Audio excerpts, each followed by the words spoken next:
Delhi high court December 23, 2025 ರಂದು 2017ರ ಉನ್ನಾವೋ ಅತ್ಯಾಚಾರ ಪ್ರಕರಣದಲ್ಲಿ ಅಪರಾಧಿಯಾಗಿ ಸಾಬೀತಾಗಿದ್ದ ಮಾಜಿ ಬಿಜೆಪಿ ಶಾಸಕ ಕುಲದೀಪ್ ಸಿಂಗ್ ಸೆಂಗಾರ್ ಅವರ ಜೀವಾವಧಿ ಶಿಕ್ಷೆಯನ್ನು ಸಸ್ಪೆಂಡ್ ಮಾಡಿದೆ. ನ್ಯಾಯಾಲಯ ಸೆಂಗಾರ್ಗೆ ಜಾಮೀನು ಮಂಜೂರು ಮಾಡಿದ್ದು, 15 ಲಕ್ಷ ರೂಪಾಯಿ ವೈಯಕ್ತಿಕ ಬಾಂಡ್, 3 ಶ್ಯೂರಿಟಿಗಳು, ಪಾಸ್ಪೋರ್ಟ್ ಸಲ್ಲಿಸುವುದು, ವಾರಕ್ಕೊಮ್ಮೆ ಪೊಲೀಸರಿಗೆ ಹಾಜರಾಗುವುದು ಮತ್ತು ದೆಹಲಿ ಬಿಟ್ಟು ಹೋಗದಂತೆ ನಿರ್ಬಂಧ ಸೇರಿದಂತೆ ಹಲವು ಷರತ್ತುಗಳನ್ನು ವಿಧಿಸಿದೆ. ಈ ನಿರ್ಧಾರದಿಂದ ಸಾರ್ವಜನಿಕರಲ್ಲಿ ಭಾರೀ ಆಕ್ರೋಶ ಭುಗಿಲೆದ್ದಿದೆ ಮತ್ತು ತಕ್ಷಣವೇ ಕಾನೂನು ಸವಾಲುಗಳು ಎದುರಾಗಿವೆ. ಹೈಕೋರ್ಟ್ನ ಈ ಆದೇಶ ಕ್ರಿಮಿನಲ್ ನ್ಯಾಯ ವ್ಯವಸ್ಥೆಯ ಪಾವಿತ್ರ್ಯತೆಗೆ ಧಕ್ಕೆ ತರುತ್ತದೆ ಎಂದು ವಾದಿಸಿ ಇಬ್ಬರು ವಕೀಲರು ಡಿಸೆಂಬರ್ 25 ರಂದು ಸುಪ್ರೀಂ ಕೋರ್ಟ್ಗೆ ಅರ್ಜಿ ಸಲ್ಲಿಸಿದ್ದಾರೆ. ಕೇಂದ್ರೀಯ ತನಿಖಾ ದಳ ಸಿಬಿಐ ಕೂಡ ಈ ಸಸ್ಪೆನ್ಷನ್ ವಿರುದ್ಧ ಮೇಲ್ಮನವಿ ಸಲ್ಲಿಸುವುದಾಗಿ ಹೇಳಿದ್ದು, ಇದು ದೀರ್ಘಕಾಲದ ಕಾನೂನು ಹೋರಾಟಕ್ಕೆ ನಾಂದಿ ಹಾಡಲಿದೆ. ಲೈಂಗಿಕ ದೌರ್ಜನ್ಯಕ್ಕೊಳಗಾದವರಿಗೆ ರಕ್ಷಣೆ, ನ್ಯಾಯಾಂಗದ ನ್ಯಾಯಸಮ್ಮತತೆ ಈ ವಿಚಾರಗಳ ಬಗ್ಗೆ ದೇಶಾದ್ಯಂತ ದೊಡ್ಡ ಚರ್ಚೆಗೆ ಕಾರಣವಾಗಿದ್ದ ಒಂದು ಹೈ ಪ್ರೊಫೈಲ್ ಪ್ರಕರಣವಿದು. ಇಂತಹ ಪ್ರಕರಣದಲ್ಲಿ ಸೆಂಗಾರ್ ಶಿಕ್ಷೆಯನ್ನು ಸಸ್ಪೆಂಡ್ ಮಾಡಿರುವ ನಿರ್ಧಾರ ಭಾರತೀಯ ನ್ಯಾಯಾಂಗದ ಮೇಲೆ ಮತ್ತಷ್ಟು ಸೂಕ್ಷ್ಮ ಪರಿಶೀಲನೆಗೆ ಕಾರಣವಾಗಿದೆ. ಜೊತೆಗೆ ಕಾನೂನು ಪ್ರಕ್ರಿಯೆಗಳಲ್ಲಿ ರಾಜಕೀಯ ಪ್ರಭಾವದ ಬಗ್ಗೆ ಇರುವ ಅನುಮಾನಗಳಿಗೂ ಇನ್ನಷ್ಟು ಪುಷ್ಟಿ ನೀಡಿದೆ. ಕುಲದೀಪ್ ಸಿಂಗ್ ಸೆಂಗರ್ ಬಿಜೆಪಿಯಿಂದ ಉಚ್ಚಾಟನೆಗೊಂಡ ನಾಯಕರು, ಉತ್ತರ ಪ್ರದೇಶದ ಉನ್ನಾವೋ ಮಾಜಿ ಶಾಸಕರು. ಇವರಿಗೆ 2019ರ ಡಿಸೆಂಬರ್ನಲ್ಲಿ ದೆಹಲಿಯ ವಿಚಾರಣಾ ನ್ಯಾಯಾಲಯ ಜೀವಾವಧಿ ಶಿಕ್ಷೆ ನೀಡಿತ್ತು.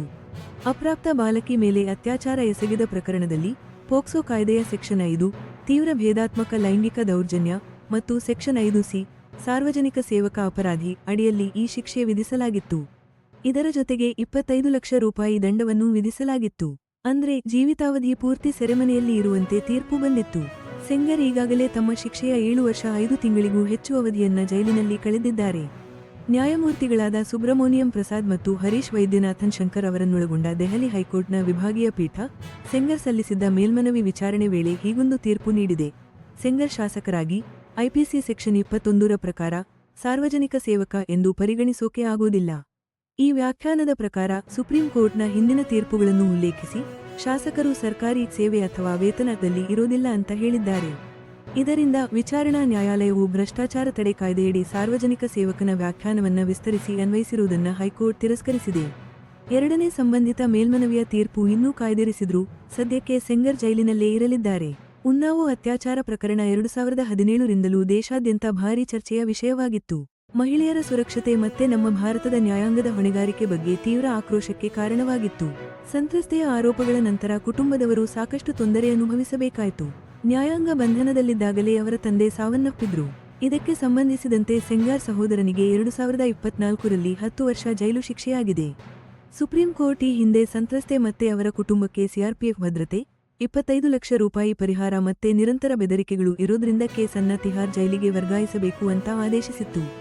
ಈ ಹೊಸ ಬೆಳವಣಿಗೆ ಮೊದಲ ಕೇಸ್ನ ನೋವಿನ ನೆನಪುಗಳನ್ನು ಮತ್ತೆ ತಂದಿದೆ. ಅವಾಗ ಇಂಡಿಯಾ ಗೇಟ್ನಲ್ಲಿ ದೊಡ್ಡ ಮಟ್ಟದ ಪ್ರತಿಭಟನೆಗಳಾಗಿದ್ದು, ಬೇಟಿ ಬಚಾವೋ ಬೇಟಿ ಪಡಾವೋ ಅನ್ನೋ ಅಭಿಯಾನದ ವಿಶ್ವಾಸಾರ್ಹತೆ ಬಗ್ಗೆನೂ ಸಾಕಷ್ಟು ಚರ್ಚೆ ನಡೆದಿದ್ದು. ಈ ಪ್ರಕರಣ ಸದಾ ಸಂತ್ರಸ್ತರು ಎದುರಿಸುವ ಸವಾಲುಗಳನ್ನು ಎತ್ತಿ ಹಿಡಿದಿದೆ. ಎಸ್ಪೆಷಲಿ ಪ್ರಬಲ ರಾಜಕೀಯ ವ್ಯಕ್ತಿಗಳು ಇದರೊಳಗೆ ಭಾಗಿಯಾಗಿದ್ರೆ. ಇದು ಕಾನೂನುಬದ್ಧ ರಕ್ಷಣೆಗಳು ಎಷ್ಟು ಪರಿಣಾಮಕಾರಿಯಾಗಿವೆ ಮತ್ತೆ ನ್ಯಾಯ ಸಿಗೋಕೆ ಎಷ್ಟು ಸಮಯ ತಗೊಳುತ್ತೆ ಅನ್ನೋ ಪ್ರಶ್ನೆಗಳನ್ನು ಹುಟ್ಟುಹಾಕಿದೆ. ದೆಹಲಿ ಹೈಕೋರ್ಟ್ ಸೆಂಗರ್ನ ಶಿಕ್ಷೆಯನ್ನು ಅಮಾನತುಗೊಳಿಸಿದ ಈ ನಿರ್ಧಾರ ಭಾರತದ ನ್ಯಾಯಾಂಗ ವ್ಯವಸ್ಥೆ ಮತ್ತು ಮಹಿಳೆಯರ ಸುರಕ್ಷಾ ಕಾನೂನುಗಳ ಬಲದ ಬಗ್ಗೆ ಜನರ ನಂಬಿಕೆಯನ್ನು ಮತ್ತಷ್ಟು ಕುಗ್ಗಿಸಿದೆ. ಈ ತೀರ್ಪು ರಾಜಕೀಯ ಪ್ರಭಾವವು ದೊಡ್ಡ ಮಟ್ಟದ ಅತ್ಯಾಚಾರ ಪ್ರಕರಣಗಳಲ್ಲಿ ಹೇಗೆ ವ್ಯಾಪಕವಾಗಿದೆ ಅನ್ನೋದನ್ನ ಎತ್ತಿ ತೋರಿಸುತ್ತೆ ಅಂತ ವಿಮರ್ಶಕರು ವಾದಿಸ್ತಾರೆ. ಅದರಲ್ಲೂ ಮುಖ್ಯವಾಗಿ ಸೆಂಗರ್ನ ಹಿಂದಿನ ಬಿಜೆಪಿ ನಂಟನ್ನ ಗಮನಿಸಿದರೆ ಇದು ಇನ್ನಷ್ಟು ಸ್ಪಷ್ಟವಾಗುತ್ತೆ. ಈ ಗ್ರಹಿಕೆ ಮಹಿಳೆಯರು ಮತ್ತು ಹೆಣ್ಣುಮಕ್ಕಳ ರಕ್ಷಣೆಗಾಗಿ ಸರ್ಕಾರ ತಂದ ಯೋಜನೆಗಳ ಬಗ್ಗೆ ಇರುವ ಬೂಟಾಟಿಕೆಯ ಆರೋಪಗಳಿಗೆ ಮತ್ತಷ್ಟು ಬಲ ತುಂಬುತ್ತೆ.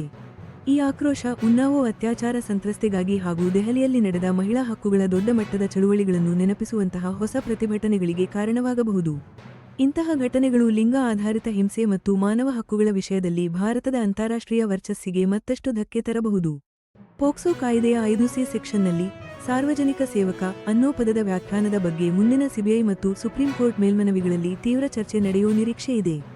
ಇದು ಮೇಲ್ಮನವಿಗಳಲ್ಲಿ ಶಿಕ್ಷೆ ಅಮಾನತುಗೊಳಿಸುವ ನಿಯಮಗಳ ಮಿತಿಗಳನ್ನು ಪರೀಕ್ಷಿಸಲಿದೆ ಮತ್ತು ಜೈಲಿನಲ್ಲಿ ಕಳೆದಿರುವ ಸಮಯವನ್ನ ಅಪರಾಧದ ಗಂಭೀರತೆ ಹಾಗೂ ಸಂತ್ರಸ್ತೆಯ ಸುರಕ್ಷತೆಯ ಕಾಳಜಿಗಳ ಜೊತೆ ನ್ಯಾಯಾಲಯಗಳು ಹೇಗೆ ತೂಗಿ ನೋಡುತ್ತವೆ ಅನ್ನೋದನ್ನ ಇದು ಸ್ಪಷ್ಟಪಡಿಸಲಿದೆ.